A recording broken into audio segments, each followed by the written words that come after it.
Oh, I've got a good one for you today, guys. This is my patient. So my name is Rhys Barber. I'm one of the audiologists here at Audiology Associates. This was a solidly blocked ear canal. I actually had to use two different techniques to remove this ear canal. We had to use a bit of irrigation and a bit of suction as well. So we're starting off with a little bit of suction, and you can see here we just got this lovely soft layer of wax. And I thought, oh, this is great. It's a big plug. It's pretty chock-a-block in here, but it's lovely and soft, which means this is going to come away fantastically well. And how wrong were my initial impressions of this wax. So what we have here is this thick, sticky clay type earwax. Weirdly enough, everyone produces different types of wax. So the consistency, the color, the amount you produce is all down to your genetics. Now, genetically, I tend to produce this thicker type of clay wax here as well, and Taylor has to clear my ears out sort of once a year, maybe twice a year, thereabouts. So I'll get them done now just before I go away on holiday, because I don't want my ears blocking up if I go in the pool or anything like that. So Taylor will clear that out for me. If you have ear problems, look at this seamless link here, guys. If you have ear problems yourself, you can always check out the link tree in the description. Book yourself an appointment with myself or the lovely Mr. Taylor Green, especially if you're about to go on holiday. Always worth having them checked before you go, most definitely. Anyway, back to the wax removal. So what we can see here is this very, very thick plug. Now, it's a bit like the kryptonite here for suction tubes. It's its weakness, this sort of thick, sticky clay type wax. You start to break pieces off. So what you get with this one is little chunks will break away and they'll get sucked inside the Zollner tube here. But it doesn't take huge amounts, and it doesn't tend to sort of hold on to it well enough to bring the whole thing out. So what you'll tend to find is you end up sort of moving it around a little bit, and it doesn't really sort of pull down the canal particularly well. Now, this is just my video, this one, so you can see it's 10 minutes long, so it took a little while to get this out. Gent was absolutely lovely. Warren, a diamond, just a complete trooper, a really nice guy, and he sat through the entire thing so well for me. So what we've got now, I'm trying to peel the sides in. So I've got rid of the softer stuff. Why is the front section much, sorry, I'm talking really fast. Why is the front section much softer than the back? Because the patient's oiled it. We always ask our patients to oil their wax before they come along, and that's exactly what he's done, bless him. He's managed to oil that wax up for me, but because it's such a thick plug, the oil only penetrates so far into the plug, and then what you get is a very, very soft front section to the plug, and then that rear section, that deeper, harder section, that doesn't always soften particularly well. So what I'm going to do here is keep introducing oil as we're going along. It helps with the stickiness of this clay type wax as well. So it does help to pull this out. So just trying, there we go, to pull from the sides. I can see there's a bit of movement there. Okay, so I can see the plug is starting to kind of unstick on left and right side. So what I'm doing now, I'm trying to aim for the top. So you'll see me move into various different areas of the wax, and that's because I'm probing the wax for weak points, but I'm also detaching it here, there, and then going back to the start. So we're in now with the Jobson horn. Let's pull this down. I'm not sure whether this is one of Neil's tools. I can't. Let's have a little look. I think it might be. So Neil sent us a selection of tools to use. We've used a few over the videos in the last couple of weeks. So we've used the Rye hook, which I thought was really effective.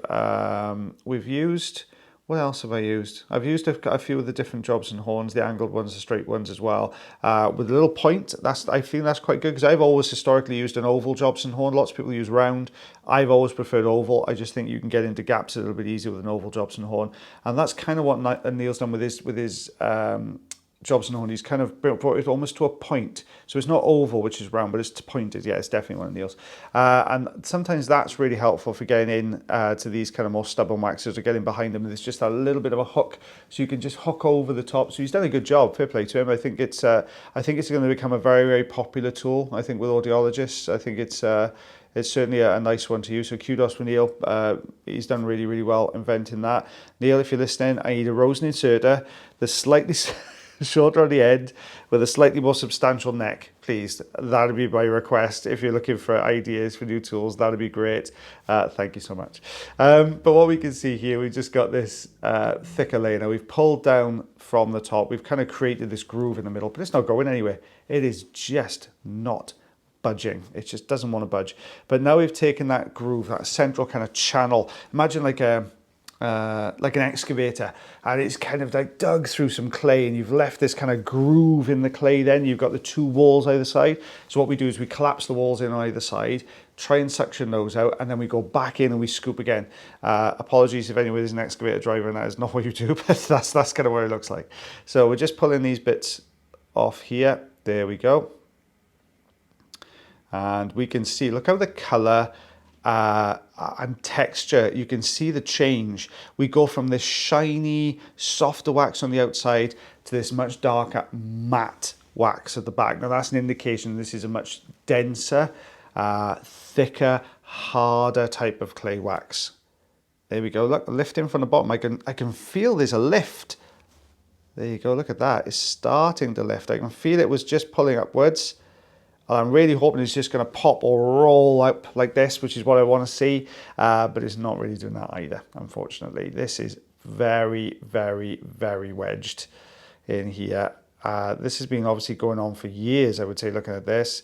There's certainly the build-up's been happening for years. They might not have experienced any hearing issues until recently when it fully blocked up. So I've popped some more oil in. I'm just hoping if I can lift this bottom section, the oil will work underneath and just give us a little bit of movement. But my goodness me, you can see the up and down movement there. It's got that little bit of mobility now, but it's just not enough.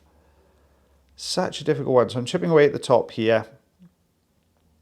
Sometimes if I can see there's a gap just beyond the plug, I'll be able to just nip a Jobson horn over the top and pull this through. There we go, look. I thought, oh great, we're getting a bit of movement. My worry here is that bottom section is going to detach and it's just going to break away. And I think that's what's going to happen here. Let's lift from the bottom. No. So I do use a little bit of irrigation. That is coming up, guys, on this one. I'll explain why we use that little bit of irrigation as well. Now, as a broad sort of classification, lots of people ask you, when would you use irrigation, when would you use suction? As a broader classification, I would tend to use, here we go, I've used some irrigation. You can see it's a much more humid canal. I'll come back to that point. Let me just explain this bit. So you can see now how the plug has now changed consistency. We've broken the surface down, much, much softer surface. And now we're pulling from the bottom here. And we're just going to lift from the sides as well. And this has actually changed the consistency of the wax. It's actually loosened it and brought it forward. So when would I use irrigation over suction? Depends on the consistency. If I've got a very wet wax, I will usually go irrigation first before I do microsuction. If I've got a very hard dry wax, I'll use microsuction first.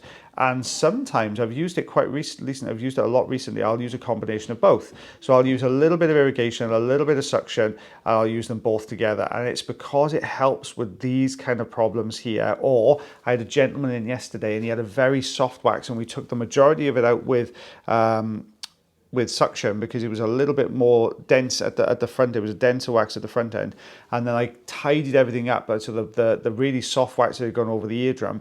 Personally, I think it's a little bit safer to go in with irrigation and clear that off rather than trying to clear it off with microsuction. Look at that! That big old platform was hanging on, and then a huge old plug there. I managed to get above the top of it with the Jobson horn there just to get that out. We've actually broke a little bit off, so there's a bit more to come out. The patient was shocked just how much wax was in there. But yeah, when you've got this kind of, oh no, very similar, but there's a gap, thank goodness. Yeah, when you have this very, very soft wax over the eardrum and you use irrigation, that gives you a really thorough clean. Personally, I think that's a lot safer, and I think you get a better clean than trying to put the suction tube over the drum on there as well. Okay, so this second ear canal now we can see very, very dry wax. So we're just going to pop the St. Bart's hook in here. I think I said Jobson horn, didn't I, for the last one? I think it was St. Bart's hook. I can't remember whether I said the right tool or not. I Jobson horn on the brain. As I'm bringing this out, though, you can see it's not quite dense enough. There isn't quite thick enough to be able to hold on to the entire plug. So this is, we used the St. Bart's hook. Now we're back to that Jobson horn with a point.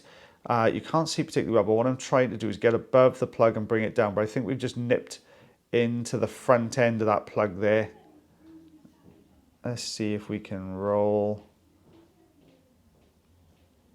There we go. Let's pull this down. There we go. We're starting to see a bit of movement. oh, it's kind of folding rather than pulling out. You can see just how stubborn this was. I'm putting quite a bit of force on this Jobson horn to try and pull this plug through.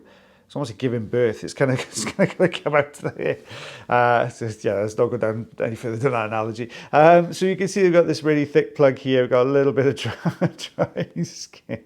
Wax at the entrance. It just needs a bit of tidying up. There we go. And there's the eardrum there. Don't forget, guys, if you do enjoy the videos, you can always like, heart, share, follow, and subscribe for me. And if you really, really enjoy the videos, you could consider becoming a member. So check that out definitely in the description.